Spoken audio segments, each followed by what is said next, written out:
Students, task 15A task 15B दोनों validation के relevant हैं। अब डाटा वैलिडेशन होती क्या है कि आपने जो भी डाटा एनालिसिस कर रहे हैं या डाटा आप फीड कर रहे हैं तो उसके अंदर वो डाटे को ऑटोमेटिकली चेक करता है कि क्या जो है वो डाटा आपने जो दिया है वो उस बाउंड्रीज़ के अंदर है भी सही के नहीं है। फॉर एग्ज़ाम्पल आपने जैसे ये 15A है, इसके अंदर वो कहता है कि मंथ फील्ड जो है उसमें जो मंथ हैं वो 1 से लेकर 12 तक होने चाहिए। तो आपका 13 तो मंथ नहीं है कोई भी, और आपका 0 भी कोई मंथ नहीं है, तो बिटवीन जो है वो 1 एंड 12 होगा। सिमिलरली आप किसी जगह पे फील्ड है, वहाँ पे ईमेल एड्रेस आपने लिखना है, तो वो ईमेल के अंदर @ होना मस्ट है, और उसके बाद सर्वर एड्रेस होता है। तो अगर आप प्रॉपर फॉर्मेट में उसको नहीं देते तो वो एरर दे वहाँ पर। इस चीज़ को हमने वैलिडेट करवाना होता है कि वो जो आप जैसे हमारा आईडी कार्ड नंबर है, तो आईडी कार्ड नंबर के प्रॉपर डिजिट्स हैं कि उतने तक वो होने चाहिए और इतने के बाद डैश आना चाहिए। तो इसको हम डाटा वैलिडेशन प्रोसेस में लेके आते हैं।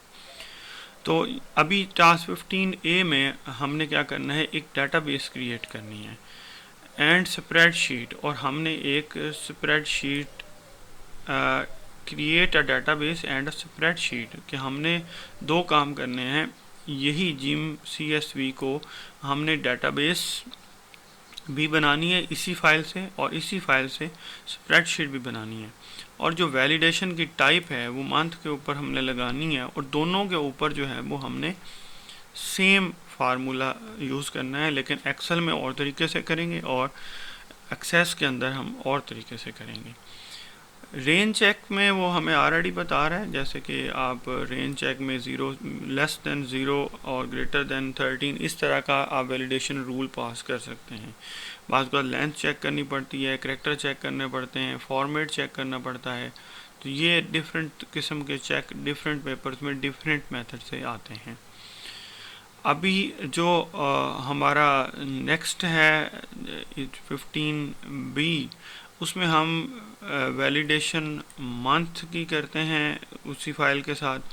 और अगर हम टास्क 15C पे चले जाएंगे तो यहाँ पे फिर हमें डाटाबेस के अंदर जाके एक नई फील्ड टाइटल ऐड करते हैं, और फिर वैलिडेशन हम लगाएंगे मिस्टर डॉक्टर वगैरह के ऊपर। और 15D जो है वो ही मिस्टर डॉक्टर वाला जो काम है वो हमने 0 से लेकर 13 तक वैलिडेट करना है जिम CSV के साथ। तो स्टेप बाय स्टेप हम चलते हैं कि स्टेप बाय स्टेप ये काम कैसे होंगे। हम अपनी फाइल की तरफ चलते हैं। हम ये जिम CSV को ओपन कर लेते हैं, इसकी ज़रा फील्ड्स को चेक कर लेते हैं कि इसके अंदर कौन कौन सी फील्ड्स हैं। तो ये हमारे पास उसका नेम आ रहा है, सर नेम आ रहा है, और मंथ और ईयर आ रहा है। ठीक है, तो अभी जैसे कि मंथ के ऊपर हमें वैलिडेशन लगानी है, तो हम सबसे पहले डाटाबेस बनानी है हमने, तो क्योंकि डाटाबेस के ऊपर हमने अप्लाई करना है, तो यहाँ से MS एक्सेस आपने ओपन करना है और आपने एक डाटाबेस क्रिएट कर लेनी है। ठीक है, क्रिएट आ डाटाबेस, और यहाँ पर एक ब्लैंक डाटाबेस आपने क्रिएट करनी है, और इसको मैं सेव करवा रहा हूँ जो हमने फ़ोल्डर बनाया है चैप्टर माई वर्क चैप्टर, और इसको मैं रख रहा हूँ task 15A and okay create. देखें आपके सामने टेबल एक मेरे सामने क्रिएट होके आ गया है। मुझे यहाँ पे टेबल क्रिएट नहीं करना, मुझे जस्ट टेबल को इंपोर्ट करना है। मैं क्रिएट टेबल फ्रॉम जो हमारा डाटा है उससे हमने उसको क्रिएट करना है। तो मैं डाटाबेस यहाँ पे चला जाता हूँ गेट एक्सटर्नल डाटा पे, और यहाँ पे मैं करता हूँ new from a text file. CSV आप देखें वो एक्सेल फाइल नहीं होती, वो आपकी टेक्स्ट फाइल होती है। तो आप यहाँ से ब्राउज़ करें और अपनी जो फाइल्स हैं वहाँ पे चले जाएं। फाइल्स हमारी पड़ी हैं D में, E में डाटा ऑर्डर टेक्स्ट बुक और चैप्टर 15 जिम को इंपोर्ट करना है हमने। और हमें लिंक टेबल नहीं बनाने, हमने ऊपर सोर्स करंट डेटाबेस के अंदर लेके आना है। तो एरर आया है, इसका मतलब यह है कि हमारी फ़ाइल ऑलरेडी यूज़ हो रही है और हमने इस फाइल को एक्सेल में से बंद कर देना है। यहाँ से जाकर अगेन आपने यहाँ पे इंपोर्ट कर लेना है। आपने भी अगर फ़ाइल ओपन की होगी तो आपको भी यही एरर आ रहा होगा। तो देखें, हमने इसको ओके किया, यहाँ से इसने डाटा कुछ उठा लिया है, मैंने इसको नेक्स्ट किया। यहाँ पर ये फील्ड दे रहा है कि हमारे पास फर्स्ट में जो 4 नेम है, 7 नेम है, इसी तरह के टेबल बनाने हैं, इसी तरह का डाटा है, और कॉमा के ज़रिए उसने उठाया है, जैसे हम कन्वर्ट टेक्स्ट टेबल वर्ड में किया था हमने। हम इसको नेक्स्ट करेंगे। अगर इसको फील्ड का नेम वगैरह हमने बदलना हुआ तो वो हम बदल सकते हैं, बट हमें नहीं बदलना। तो हम क्या करते हैं कि हमारी जो यहाँ पे इसको क्या करना है कि फर्स्ट जो है ना, हमारी फर्स्ट रॉ, इसको ये चेक ऑन कर लेना कि ये हमारे ऊपर कॉलम के जो फील्ड्स नेम हैं वो बन जाएं, उसके टाइटल ऊपर आ जाएं। ठीक है, नेक्स्ट फील्ड नेम्स आ गई, और हमें प्राइमरी की बिल्कुल नहीं लगानी इसके अंदर, अभी ज़रूरत नहीं है हमें, तो नो प्राइमरी की करेंगे। अगर ये करेंगे तो एक अलग से आईडी नंबर जनरेट हो जाएगा। हमें नो प्राइमरी की पे क्लिक करने के बाद हमने ये जिम वाले टेबल का नाम भी जिम आ गया, और हमने इसको यहाँ पे इंपोर्ट कर लिया। देखिए ये हमारा टेबल बन गया है, और डाटा जो था CSV से हमारा ट्रांसफ़र होकर इधर पहुँच चुका है। हमने बेसिकली करना क्या है कि हमने अभी तक हमने सिर्फ इस फाइल को, डाटाबेस को क्रिएट किया है और इसमें डाटा को इंपोर्ट किया है। अभी हमने इसके ऊपर वैलिडेशन टाइप नहीं लगाई, वैलिडेशन मंथ के ऊपर हमने लगानी है। उसके लिए हम इसके जाएंगे डिज़ाइन व्यू में, राइट क्लिक करें, डिज़ाइन व्यू पे चले जाएं, और ये क्योंकि मंथ फील्ड है और ये ऑटोमेटिकली अभी हमारे पास नंबर में आ रही है, तो हम एक तो इसका जो हमारा वैल्यू है, आप इसको बेशक टेक्स्ट भी कर सकते हैं, और टेक्स्ट करने के बाद आप इसकी वैल्यू जो है वो 2 कर सकते हैं, लेकिन अभी आप नंबर अगर चला रहे हैं तो नंबर पे ही रखें। और वैलिडेशन वैलिडेशन रूल यहाँ पे पास कर दें,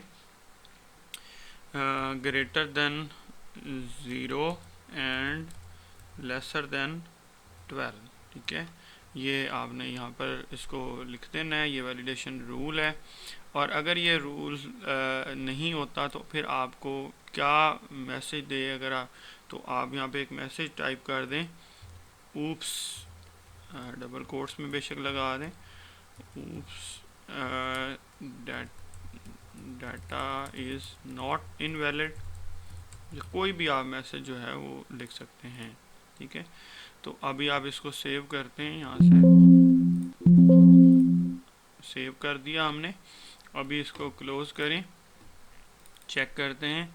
लेकिन यहाँ पे मैं लिखता हूँ 13, देखिए उसने हमें एरर मैसेज दे दिया, उस डाटा इज़ इनवैलिड।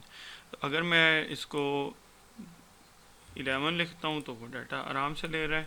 ठीक है, तो यहाँ पर एक वैलिडेशन रूल पास हो गया कि 0 से कम, यानी कि 0 तक नहीं दे रहा, और 12 से ज़्यादा जो है वो इसके अंदर वैल्यू नहीं लेगा जब भी हम कोई नया डाटा एंटर करेंगे। तो इस तरह से हमने एक्सेस के अंदर जो है डाटा वैलिडेशन को जो है वो करवा लिया, फाइल भी हमारी सेव होगी, टेबल भी बन गया।